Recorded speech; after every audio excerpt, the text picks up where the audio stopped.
Hey, Owen. Hey, Oh, excuse me, not Owen Noah. I'm sorry. I'm just thinking about your character already. that's all right. We get it in the head. Yeah. Absolutely. Well, it's really great to be talking with you, and thank you so much for taking the time. Of course. Thank you for having me.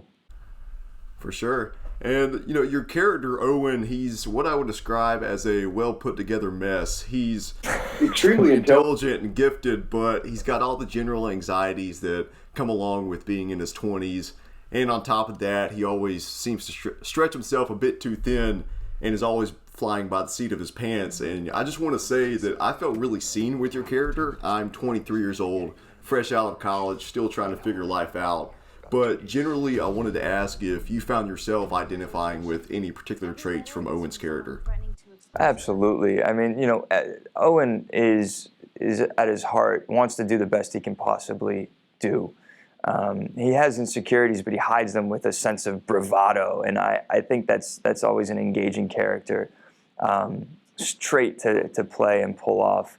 For me personally, I like how he, in the face of adversity, he doesn't back down. He doubles down. He gets up in the morning for that kind of the problem solving. When disaster strikes, he actually it's thrilling for him, and so I love that so much. Absolutely. And Owen gets to do a lot of really wild stunts in this series, from jumping off a bridge into freezing water, or he gets some pretty scrappy close quarters combat. So were these things that you had to learn to do yourself as a performer, or were you working with a stunt double, or was that kind of a combination of the two? It was a combination of the two for sure. I'm fortunate in my career to have picked up different stunt training along the way on the different projects that I've done. So by the time that I got to Montreal to shoot The Recruit, I felt fairly prepared. But beyond that, really, the thing about Owen is that he's not a spy. He's not licensed to kill. He's definitely not trained to kill. Or to fight for that matter. So whenever he finds himself in these very dangerous circumstances, he's not supposed to look cool. He's not supposed to do a good job. And I thought that was so fun. So for me, it was more about speaking with our stunt coordinator, Alex, in depth, understanding the choreography that was set for the fights and for the stunts, and then just showing up and looking like a fool, which I had a great time doing. Yeah. Hey, you did a great job doing it as well. Thank you. Absolutely, and you get to work with some fantastic directors in this series, and of course the show has a consistent vision through the whole season with the guidance from Alexi Hawley. But was there anything specific you noticed in working with a set of different filmmakers regarding their unique approaches to the subject matter? Was there a contrast in their respective styles that maybe gave you a different perspective from working with one director on one episode to another director in the next episode? Yeah, so Alexi Hawley, Doug Liman, and myself, we EP'd it. So when Doug Liman came in, AAA director, the Bourne Identity, Mr. and Mrs. Smith, Swingers, Go, a legendary director. He came in and didn't just do the first episode, which is incredible. He decided to do the second one because when he read the second episode, he went, well, this is better than the first. I have to do this one too. He set the tone. I learned so much for those first two episodes, and we really adhered to his process for the rest of filming.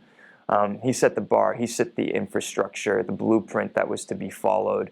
And then working, of course, with our three other directors was such an incredible experience because, like you touched on briefly, everybody has a different style and a different process. But at the end of the day, it was what Alexi and Doug and I set for the first two episodes that was carried throughout. And you can really see how the different directors step into that and leave their individual marks.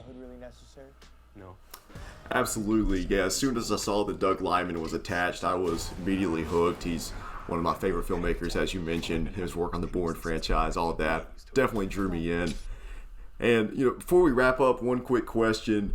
Just curious, imagine if Owen Hendricks and then your character from Black Adam, Adam Smasher, what if they ended up grabbing lunch together, chatting, catching up? What kind of things would they find in common with each other, and what would they find to be completely different about each other?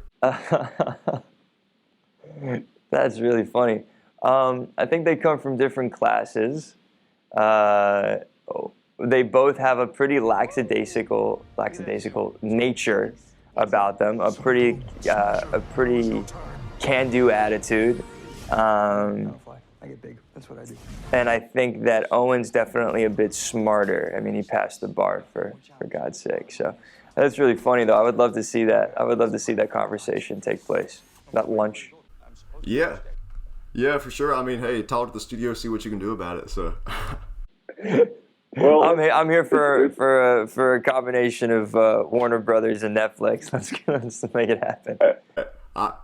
You know it. Well, Noah, it was truly an honor to talk with you about The Recruit, and I really appreciate your time, and hopefully we get another shot down the line to chat about something else. Absolutely. Thank you for the time.